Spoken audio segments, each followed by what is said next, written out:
എല്ലാവർക്കും Sini update for you എന്ന ചാനലിലെ പുതിയ വീഡിയോയിലേക്ക് സ്വാഗതം.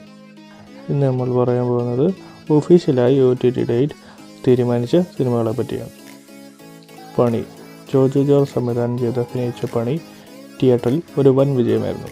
ഇതിൽ ജോജു ജോർജിനെ കൂടാതെ സാഗർ സൂര്യ, ബോബി അങ്ങനെ നിരവധി താരങ്ങൾ അഭിനയിച്ചിട്ടുണ്ട്. ഇത് ബോക്സ് ഓഫീസിൽ വൻ വിജയമായിരുന്നു.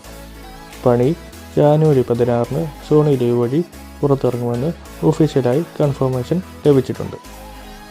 അയാങ്കാതലൻ ഗിരീഷേടി സംവിധാനം ചെയ്ത് നസ്രീൻ കേന്ദ്ര കഥാപാത്രമായി അഭിനയിച്ച സിനിമയാണ് അയാങ്കാതലൻ.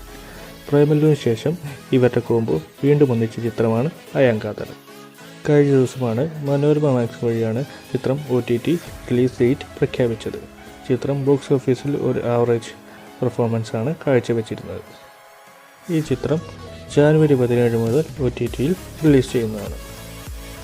ബേസിൽ, നസ്രിയ, മരിൻ ഫിലിപ്പ് എന്നിവർ കേന്ദ്ര കഥാപാത്രമായി അഭിനയിച്ച സിനിമയാണ് സൂക്ഷ്മദർശിനി.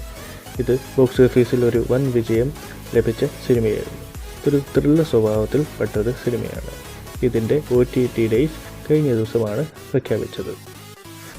ജനുവരി 11 രാത്രി മുതലാണ് ഈ പടം OTTയിൽ റിലീസാകുന്നത്. മാർക്കോ ഇപ്പോൾ വിജയകരമായ പ്രദർശനം കാഴ്ചവെക്കുന്ന മാർക്കോ ഉണ്ണിമുകുന്ദൻ, ഹനീഫ് എന്നീ കൂട്ടുകെട്ടിൽ പിറന്ന ഒരു റേറ്റഡ് ആക്ഷൻ ത്രില്ലർ സിനിമയാണ്.